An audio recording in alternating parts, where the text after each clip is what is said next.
For 10 long years, I was the punchline of every family reunion and the cautionary tale in my hometown. They called me delusional, a chronic failure. Today, I just dropped 50 gold-embossed invitations in the mail for my company's $1 million gala. And oh, the postage was worth every penny. It started in the dining room of my Aunt Brenna's colonial-style home in Columbus, Ohio. The year was 2014, though the exact date is burned into my memory with the precision of a branding iron. I was 23, armed with a degree in materials engineering that I was still drowning in debt for, and I had a dream that consumed my every waking hour. I called it AeroWeave, a proprietary smart fabric designed to seamlessly integrate biometric sensors and thermal regulation into everyday clothing without the bulk of traditional wearables. I wanted to revolutionize how we monitor chronic illnesses. I made the fatal mistake of bringing it up over dry turkey and boxed stuffing. "So, Claire," Aunt Brenna started, her voice dripping with that distinct, sugary condescension she usually reserved for stray dogs. "Are you still playing around with those sewing projects in your basement? When are you going to get a real job with your degree? Tyler just closed his 3rd commercial real estate deal this month." Oh, Tyler, my golden boy cousin, sat across from me, casually swirling a glass of expensive Merlot he'd brought just to show off his new wealth. He wore a custom-tailored suit to a family dinner. "It's not just sewing, Mom," Tyler chuckled, his eyes locking onto mine with a predatory glint. "She's going to make magic shirts. Tell us, Claire, are they going to fly too?" Laughter erupted around the table. It wasn't the gentle, ribbing laughter of a supportive family. It was sharp, biting, and cruel. My cheeks burned. I tried to explain the science, the conductive nanothreads, the microprocessors woven into the seams, but my uncle waved his fork dismissively. "Listen, kiddo," he said around a mouthful of mashed potatoes. "The tech giants have billions. You have a leaky basement and a sewing machine. Give it up before you ruin your life. You're becoming an embarrassment." That night I drove back to my cramped, mold-scented apartment in a beat-up Honda Civic that stalled at every red light. I cried until my ribs ached, but beneath the tears a cold, hard knot of defiance began to form. I was going to prove them wrong. But the universe, it seemed, agreed with Aunt Brenna. The next 4 years were a masterclass in humiliation. To fund my prototypes, I worked double shifts at a high-end coffee shop downtown. That's where I ran into Savannah Hastings. Savannah had been my high school's resident mean girl, and she had recently married an heir to a logistics empire. She walked in wearing a coat that cost more than my annual rent, a Prada bag slung over her arm. "Oh my God, Claire, is that you?" Savannah gasped, leaning over the counter. Her eyes raked over my stained green apron and the dark circles under my eyes. "I heard you were going to be some big tech CEO in Silicon Valley. What happened? What was it? The magic sweaters not work out?" "It's in development, Savannah," I muttered, my jaw clenched so tight my teeth ground together. "What can I get for you?" She ordered a complicated matcha latte, and when I handed it to her, she dropped a crumpled $5 bill into the tip jar. "Keep the change, sweetie. Don't spend it all on yarn." Later that night, I saw she had posted a thinly veiled status on Facebook about people who peak in high school and end up pouring coffee for the real successes. Aunt Brenna had liked the post. The absolute rock bottom of those early years came during my first real pitch. I'd managed to secure a 15-minute meeting with Alfred Calloway, a local angel investor known for backing hardware startups. I had spent 6 months building my alpha prototype, a compression sleeve designed to monitor heart arrhythmias. I stood in his sterile, glass-walled boardroom, my hands shaking as I handed him the sleeve. Mr. Kellaway, this fabric can detect microscopic shifts in pulse and temperature. Show me, he interrupted, checking his Rolex. I powered on the small battery pack attached to the sleeve. For 5 seconds, the Bluetooth interface connected to my laptop. The biometric wave showed up on the screen. My heart soared. Then a sharp pop echoed in the quiet room. A thin trail of acrid black smoke began to rise from the seam of the sleeve. I watched in absolute horror as a small spark ignited the conductive thread, scorching a hole straight through the fabric and leaving a burn mark on Calloway's mahogany conference table. Calloway stood up slowly. He didn't yell. He didn't even look angry. He just looked profoundly bored. "Get out of my office, Miss Davies, and leave the tech industry to people who know how to solder." I carried my smoking prototype out in a cardboard box, passing the receptionist who looked at me with deep pity. I had maxed out 4 credit cards for that meeting. I was 27, $60,000 in debt, facing eviction, and the smell of burnt fabric lingered in my hair for days. My family's mocking laughter echoed in my head, loud and inescapable. They were right. I was a joke. If surviving the ridicule of my family was a test of endurance, what happened next was a test of my sheer will to live. By 2019, I realized I couldn't do the coding, the materials science, and the business development alone. I needed a co-founder. Enter Lucas Carter. Lucas was a brilliant software engineer. I met at a dilapidated hackerspace on the edge of town. He was just as broke as I was, living out of his van, and possessed a quiet, intense brilliance.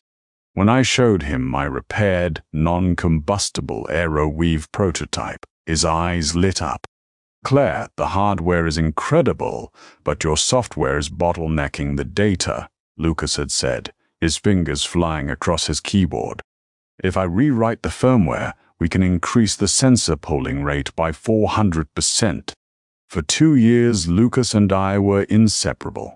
We worked 20-hour days in a rented storage unit that doubled as our lab, surviving on instant ramen and sheer adrenaline. We fixed the thermal regulation issue. We perfected the app interface. We were finally on the verge of something monumental. We secured a meeting with Horizon Ventures, a massive firm in Chicago. If we landed this, it meant a $2 million seed round. The night before we were scheduled to drive to Chicago, Lucas was acting strange. He was quiet, refusing to meet my eyes, frantically backing up files to an external hard drive. "Just making sure we have redundancies for the pitch," he mumbled when I asked him about it. I woke up the next morning at 5 a.m., my stomach churning with nervous excitement. I drove to the storage unit to pick up Lucas and the prototypes. When I rolled up the metal door, the breath was knocked out of my lungs. The space was completely empty. Lucas's monitors, his servers, his sleeping bag all gone. My desk had been ransacked. The lockbox where we kept the 3 flawless beta prototypes was hanging open, empty. Panicked, I pulled out my phone to call him. It went straight to voicemail. On my desk, weighted down by a half-empty mug of stale coffee, was a piece of notebook paper. "Claire, I'm sorry, I really am. But we've been eating garbage for 2 years and we're no closer to a real paycheck." Richard Hemlock at Zenith Dynamics saw the code I uploaded to GitHub. They offered me a senior VP position and a massive signing bonus to bring the biometric integration software in-house. I'm taking the prototypes to reverse engineer the hardware for them. It's just business. You're brilliant, but you don't know how the real world works. Don't try to sue. Zenith has a legal team that will bury you. I hope you land on your feet.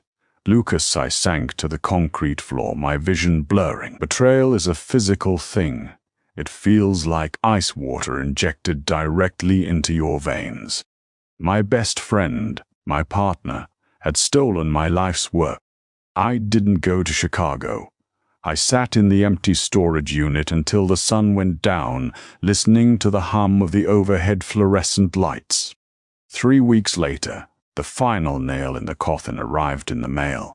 It was a heavy, cream-colored envelope. Inside was an invitation to Cousin Tyler's wedding at a luxury estate in Napa Valley. A handwritten sticky note was attached to the back of the RSVP card. "Claire, Mum told me your little business partner ran off. Tough break. Let me know if you need to borrow a dress for the wedding. I know things must be tight right now. Tyler." I stared at the invitation. I wanted to tear it into 1,000 pieces. I wanted to scream. Instead, I taped it to the blank wall of my empty storage unit. It became my anchor. Zenith Dynamics launched their new biometric athletic wear 6 months later. It was my tech butchered and repackaged into overpriced gym clothes. They made millions. I was working night shifts at a fulfillment warehouse just to avoid bankruptcy. But Lucas had made one critical mistake. He was a software guy. He didn't understand the fundamental chemistry of the conductive polymers I had invented. He stole the code, but he couldn't replicate the proprietary thermal mesh weave that I had legally patented under my own name before we ever met. Zenith's clothes could track heart rates, but they couldn't regulate extreme temperatures. One freezing Tuesday night in November, I was sitting in my unheated apartment, wrapped in a blanket, watching the local news. A massive warehouse fire had broken out downtown. The reporter on screen was interviewing a fire chief who looked devastated. "We lost 2 men today," the chief said, his voice cracking. "Not to the flames, but to the heat exhaustion. In that gear, in a 500-degree environment, their core temperatures spiked before we could pull them out. We had no way of knowing their vitals were failing until they collapsed." I stopped breathing. The coffee mug in my hand slipped, shattering on the cheap linoleum floor. I looked at the scarred, burnt Alpha prototype sitting on my bookshelf, the one that had failed in Callaway's office years ago. I hadn't designed it for athletes in air-conditioned gyms. I had designed a fabric that could withstand extreme conditions and transmit real-time internal vitals. Tyler and Aunt Brenna wanted me to get a real job. Lucas wanted a quick payday from an athletic wear company. They all thought too small. I didn't sleep for the next 3 days. I tore apart the remains of my old tech. I re-engineered the conductive threads, weaving them through industrial-grade Nomex and Kevlar. If I could create a base-layer garment for firefighters and military personnel that actively transmitted their core temp, heart rate, and oxygen levels to a commander's tablet outside the hot zone, it wouldn't just be a novelty, it would save lives.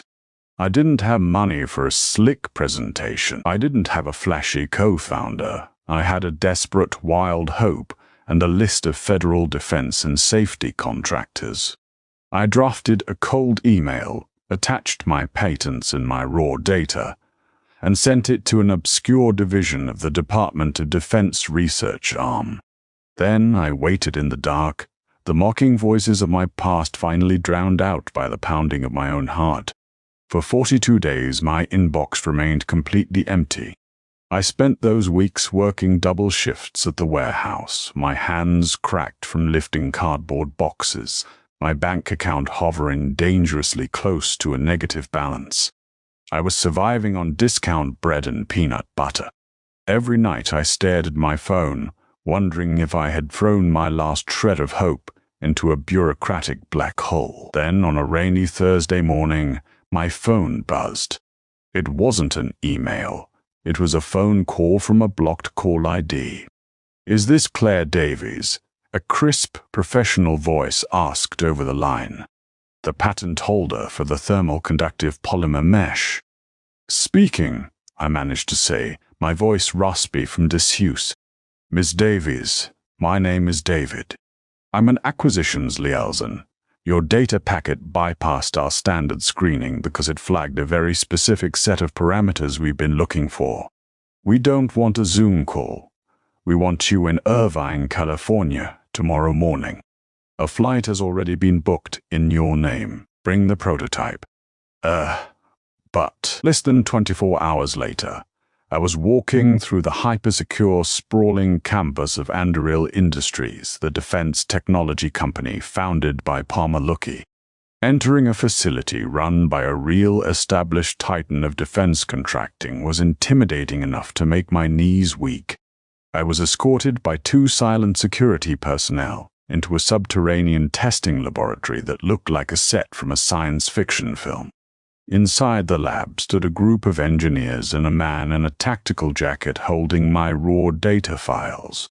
He didn't offer a polite introduction. He pointed to a heavily armored mannequin standing inside a reinforced glass chamber. Your file claims this fabric can maintain biometric data transmission and regulate microclimates in excess of 400 degrees Fahrenheit, the man said, looking at me with heavy skepticism.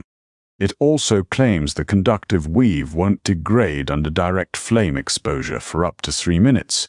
Is that accurate, or is this academic theory? It's accurate, I said, my voice steady despite the adrenaline pounding in my ears. Test it. They dressed the mannequin in my Kevlar-integrated prototype. They attached the sensory outputs to their own monitors. Then they sealed the chamber and ignited the atmospheric burners. Through the thick glass, I watched as the flames engulfed the test dummy. The temperature gauge in the wall climbed instantly, 200 degrees, 300, 400. For a terrifying second, my breath hitched. If the mesh melted, if the Bluetooth transmitter fried, my life was effectively over. I would be going back to Ohio to pour coffee for the rest of my days.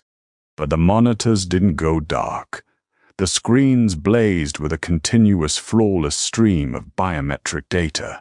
The core temperature readings of the mannequin's internal sensors remained stabilized.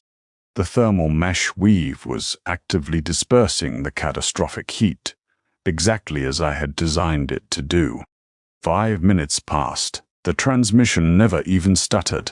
The lead engineer turned off the burners. The silence in the room was deafening. He looked at the monitors, then looked at me. How much funding do you need for a dedicated manufacturing facility? He asked.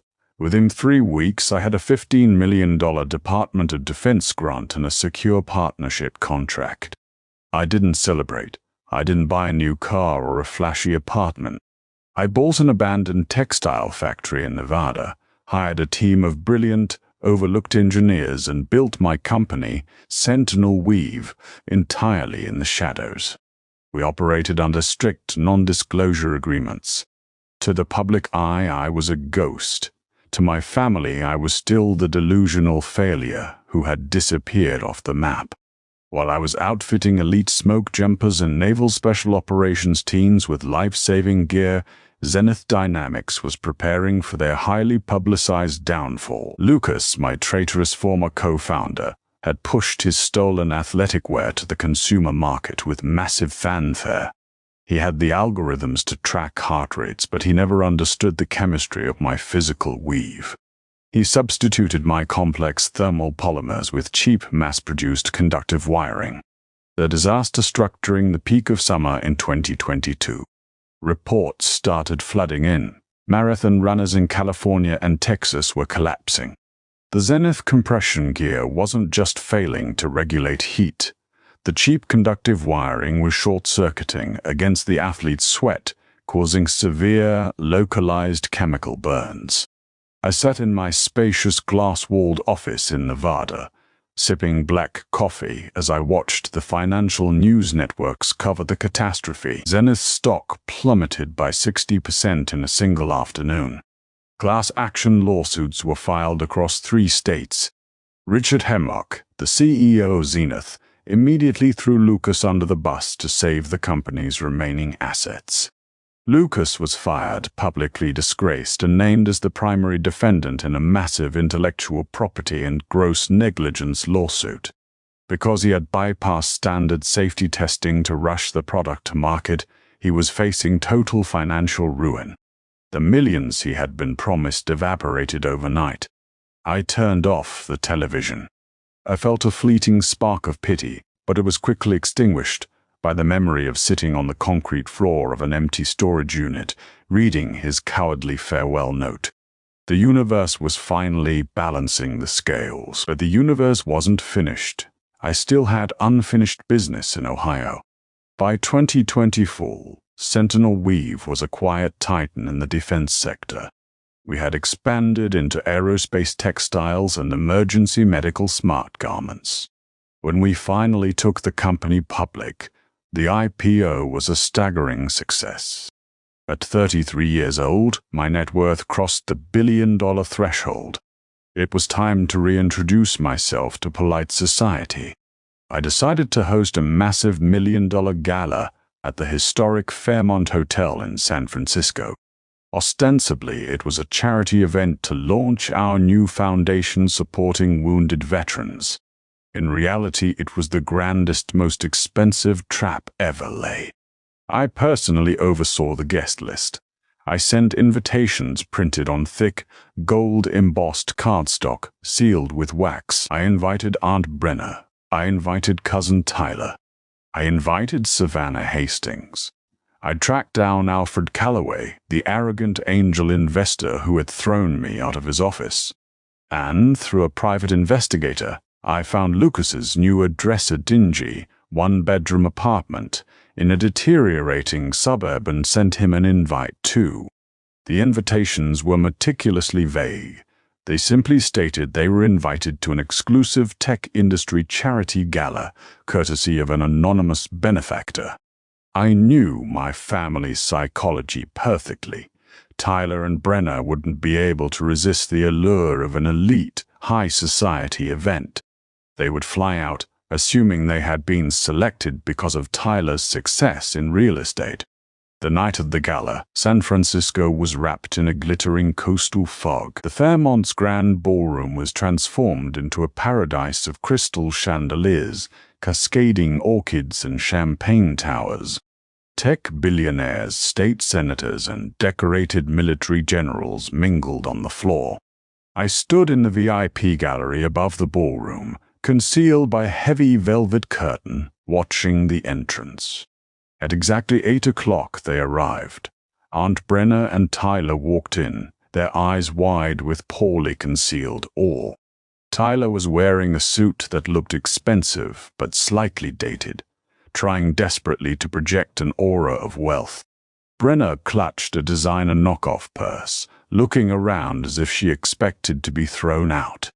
Not far behind them was Savannah, her jaw practically on the floor as she took in the sheer opulence of the room. Alfred Calloway was there, networking aggressively near the bar, completely unaware of who was hosting. And finally, hovering near the coat check, looking gaunt, defeated, and wildly out of place in a cheap rental tuxedo, was Lucas. I signaled my event coordinator. It was time. The string quartet stopped playing. The main lights dimmed, and a single brilliant spotlight illuminated the grand marble staircase at the center of the ballroom. A hush fell over the crowd of 400 people. The master of ceremonies, a retired military general whose life had been saved by my technology, stepped up to the microphone. "Ladies and gentlemen," the general's voice echoed through the cavernous room. "Tonight we celebrate not just innovation but resilience. We celebrate a visionary who changed the landscape of tactical safety. Please welcome the founder and CEO of Sentinel Weave, a woman whose patents have saved over 1,000 lives, Ms. Claire Davies." I stepped out from behind the velvet curtain and began my descent down the grand staircase. I was wearing a custom, floor-length gown of midnight blue silk, a subtle diamond necklace resting against my collarbone. I didn't smile. I looked directly into the crowd. The reaction was cinematic. From my vantage point on the stairs, I found Aunt Brenna's face. All the color had drained from her cheeks. She was clutching Tyler's arms so tightly her knuckles were white. Tyler's mouth was literally hanging open, his arrogant smirk entirely wiped away, replaced by an expression of pure, unadulterated shock. Savannah Hastings had dropped her champagne flute. It shattered on the marble floor, but she didn't even notice. She was staring at me as if I had just risen from the dead. Alfred Calloway's eyes narrowed in confusion, then widened in horrifying realization as his brain connected the Claire Davies he had thrown out of his office with the billionaire CEO standing before him. I reached the bottom of the stairs to a thunderous round of applause from the generals and tech moguls. The crowd parted for me as I walked deliberately toward the back of the room, straight toward the small cluster of people from my past. "And Brenna, Tyler," I said, my voice smooth and perfectly audible over the low murmur of the room. "I'm so glad you could make the trip. I hope the flight I chartered for you was comfortable." "Claire," Aunt Brenna whispered, her voice trembling. We thought this was a mistake. You own all of this." "I do," I replied casually, taking a glass of water from a passing waiter. "It's amazing what you can accomplish when you stop playing with sewing machines in a leaky basement."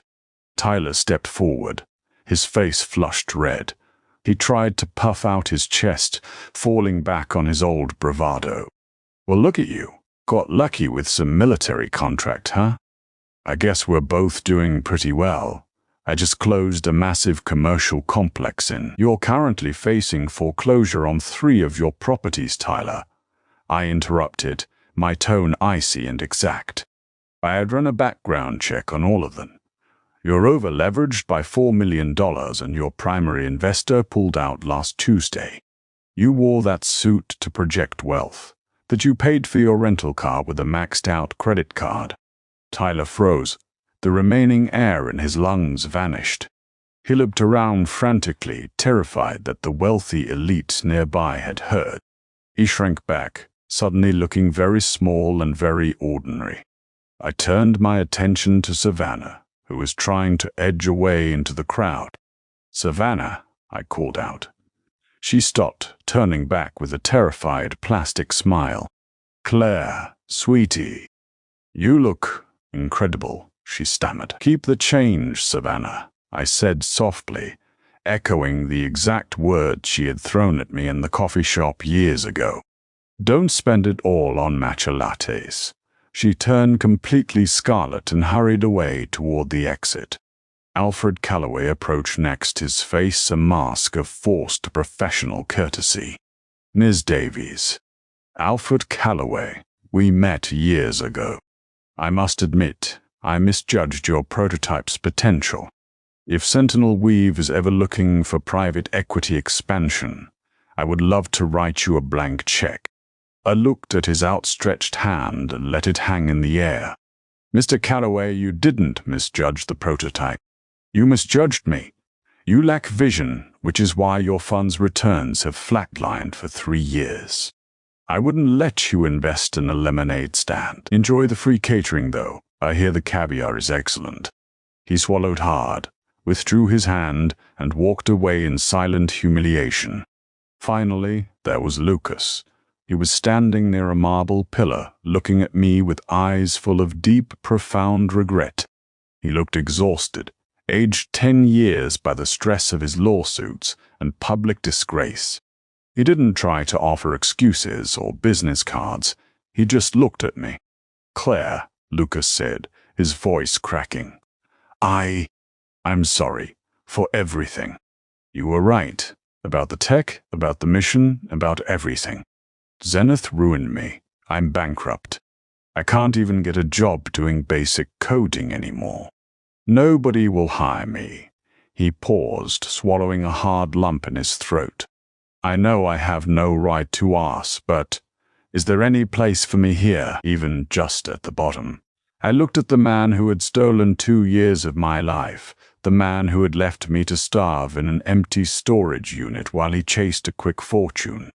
I felt no anger anymore, just a cold, absolute finality. "You stole the code, Lucas," I said quietly, so only he could hear. "But you didn't have the fire, you didn't have the heat to survive the crucible. Sentinel Weave doesn't hire thieves, and we certainly don't hire cowards. I turned my back on him. I didn't look back to see his reaction.